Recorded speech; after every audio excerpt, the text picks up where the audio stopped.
What is up, guys? My name is Bailey and welcome back to another one of my videos. In this video, I'm going to go over how you guys can do a step-by-step process on packing up your shoes when you're selling on GOAT or on StockX. Now, this video was recommended by one of you guys, Mr. William Wallace, so thanks for the recommendation.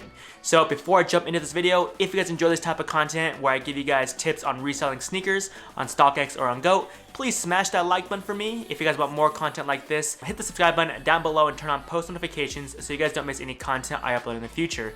Now, without any further ado, let's just jump straight back into the video.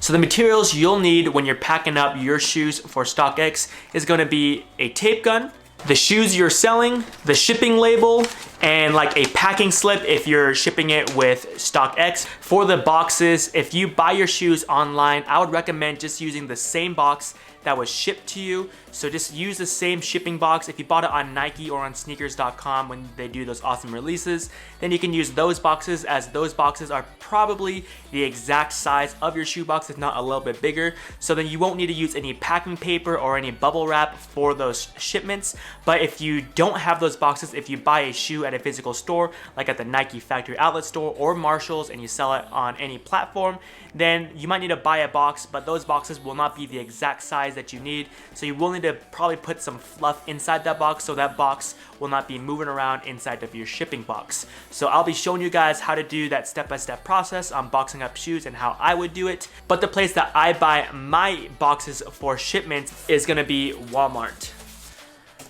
So this box right here, this is a small box from Walmart, and this was about $1 from Walmart. A lot of people who resell shoes, they just tell you to go get boxes from Home Depot. Those moving boxes work perfect. However, I think that those boxes are a little bit bigger. They also are a little bit more expensive than the Walmart boxes. This small box is probably the best box for sizes 8 and under. If you have a shoe size that is a little bit bigger than 8, then you might need to go for the medium size box, and that's, like I said, it's just a little bit over $1. If you guys don't want to buy it at any store, if you guys want to go with the cheaper route, you guys can just use any Amazon shipping box. You guys can use any box laying around your house as long as it fits. But once you're shipping with UPS, just know that there can't be any labels on the box. So if you got a shipping box that already has a label on it, I would recommend you guys to either cut that label off or tape the new label over the old label. So for example, this box right here is a shoe box from Nike. This is what my shoe box got shipped in.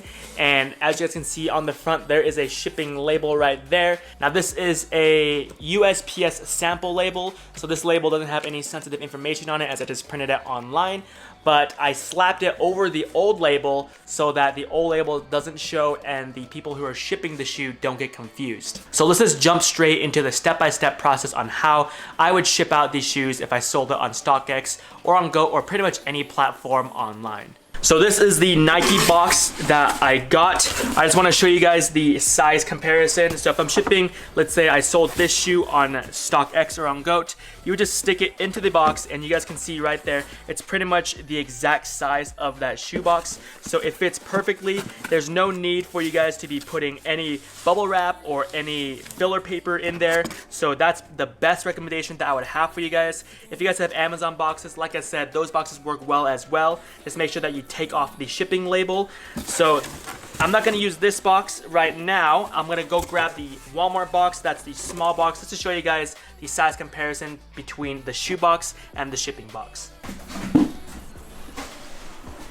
So this is the Walmart small box, and it's not taped up on the very bottom. Let's just say for this example's sake that it is taped up. I didn't tape it up because I didn't want it to take up so much space in my basement. But let's just say I'm dropping this shoe box in there.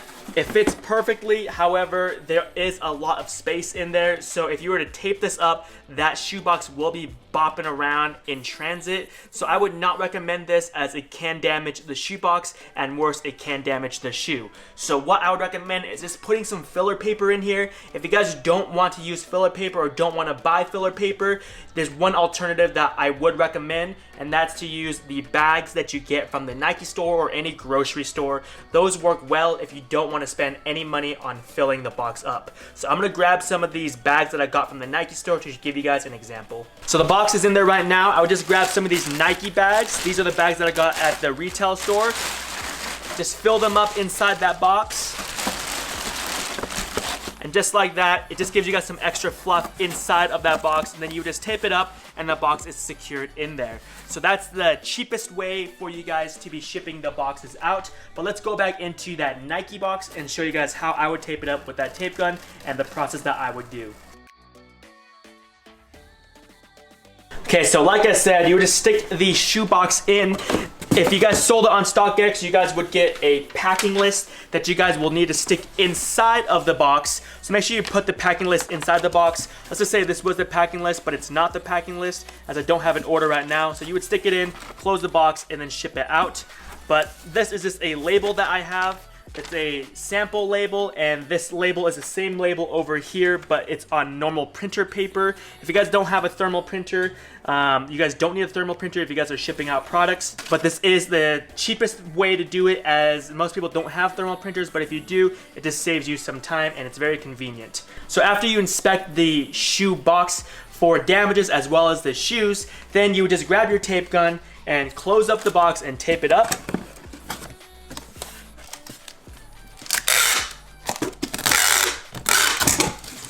Once you tape it up like that, you can also just put some extra tape on the ends. This is what I like to do.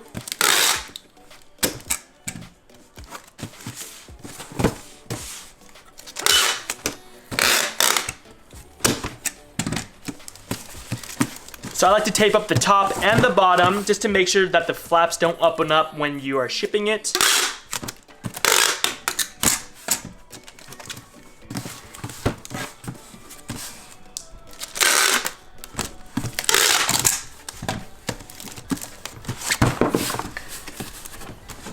Once you tape that up, you would grab your label. In this case, I have the label that's printed out on normal printer paper, and usually you'll need to fold it up like so to make sure that there's no white around that label. Then you would just tape this onto the box, and if you have a label, like I said, you would just tape it right over it like so. But I use thermal labels, and what's great about thermal labels is that on the back, they are adhesive. So all you do is you peel it off, then you stick it right onto the box, and just like that, you are all done. That is pretty much what I have for you guys in this video. If you guys enjoy this type of content, please smash that like button for me. If you guys want more content like this, hit the subscribe button down below and turn on post notifications so you guys don't miss any content I upload in the future. And if you guys have any questions at all regarding this or anything I mentioned in the video, drop it in the comment section down below because I answer almost every single comment you guys leave down there. And like always, I'll catch you guys all in the next video.